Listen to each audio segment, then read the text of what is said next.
që si ka shkuar se ka thirrur një herë, ti shkoj të gjithë ti shkoj pastrimit parave që bëhen me firmat e Edi Ramës dhe Belinda Ballukut që mbajnë këtë ekonomi kriminale që nesër kur të rrëzohet do na rrëzojë gjithëve, nëse po zoti Bardhi thos ti e përgjigje mund pastaj se tha çat që të kënaqen pastaj apo jo. Pra ti shkoj sistemit me një fjalë dhe të godasit paralizoj sistemin dhe jo disa kokra që zëvendësojnë nesër si zëvendësoi Rama dhe mbi të gjitha kokën së sistemit. Atëherë, nëse SPAK-u thret Ramën, është ky misioni kompletuar, jo të pyes që të kuptoj. Pa. Tashi, këtu komplikohet biseda. Okej. Biseda komplikohet sepse thuhet, ore pse si shkojnë Ramës ta? Ore Sali Berishën e morën, i hapën proces për çfarë?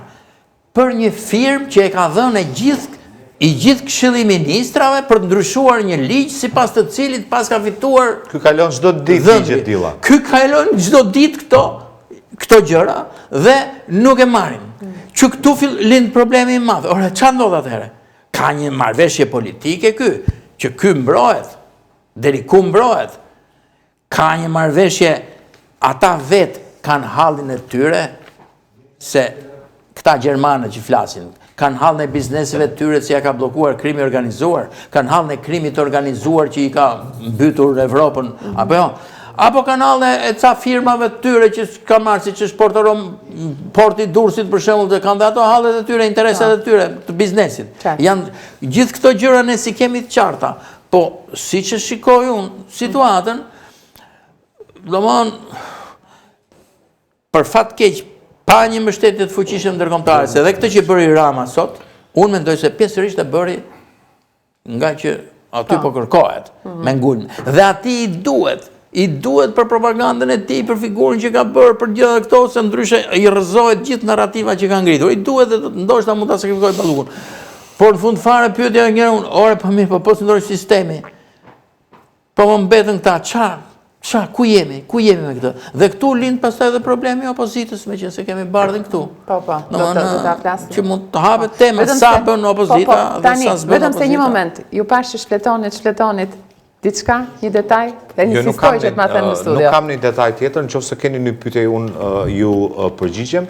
Nuk e dim jo, unë dua t'i them zotit Lubona, nëse do më lejosh zoti Bardhi, se për të përdorur argumente që ju dhatë të trujet, sepse unë nuk e dija që sa kamion duheshin për të zbardhur bisedat vetëm të një çështje për cilën ju diskutuat. Prokurori tha 3 fugona me letër. 3 fugona. Tani zoti Lubonja, ne e dim që krimi SPAK-ut është në vitin e 7. Ku BKH-ja tani i është bashkuar. 20 janë prokurorët e SPAK-ut, 10 janë për krimin organizuar, 10 janë për korrupsionin. Kemi ardhur sot që flasim te i dyti zëvendës kryeministër që vendoset në akuzë, kemi kryetarin e Bashkisë së Tiranës, kemi dhe një sër dhe dua të flasim pak për rolin e SPAK-ut, se është e vërtetë që ju thoni, dhe nuk është se nuk bie dakord kur ju thoni që bashkuar deri në po jo, vetëm atje, pa shku te sistemi, thash, pa shku te sistemi, pa shku tek fakti që krimi është rritur gjatë këtyre vetë. Letë më thotë Bardhi që kanë djegur. Gjatë kohë që kemi 7 vjetë SPAK,